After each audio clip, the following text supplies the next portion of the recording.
Here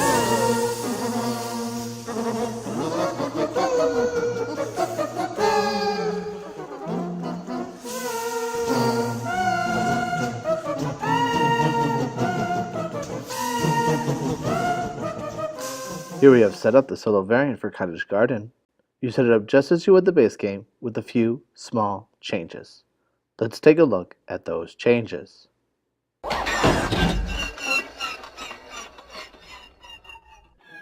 This variant allows you to play with up to 3 automas, but for the sake of this video, we're going to set up the game with only one automa opponent.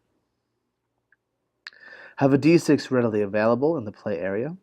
Set aside 2 planting progress tokens per automa.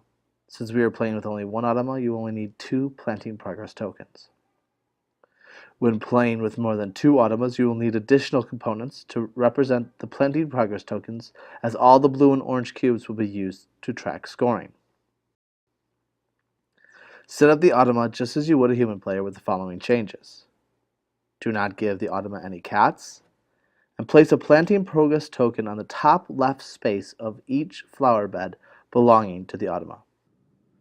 Now that we've taken a look at the setup changes, let's take a look at the rule changes.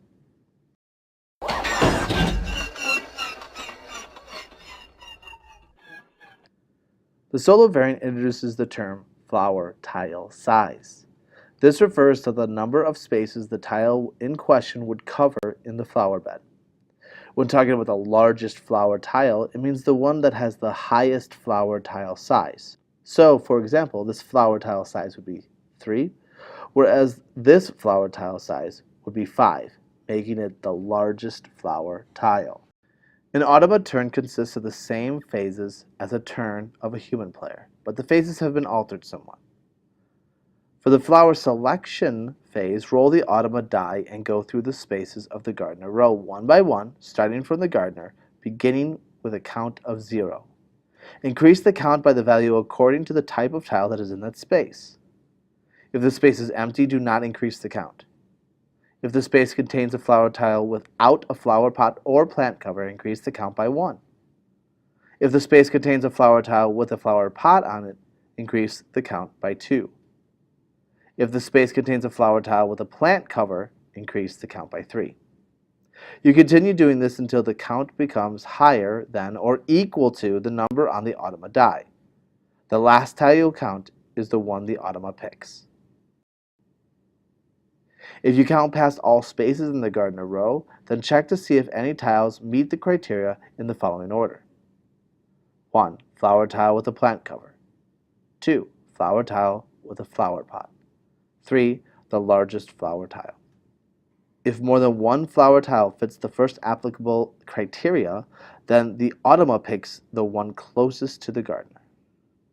Take the tile chosen and place it below one of the automa's 2 flower beds.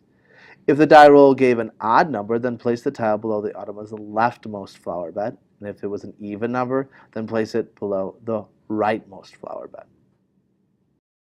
Once an automa has selected a flower tile and placed it below a flower bed, you must move the planting progress token of the corresponding flower bed. Move the planting progress token forward in normal English reading order, a number of spaces equal to the size of the flower tile plus 2. If the planting progress token exits the last space, then score the flower bed. The automa scores points as a human player would for a flower bed, counting the number of flower pots and plant covers printed on the flower bed tile and on the flower tiles placed below that flower bed.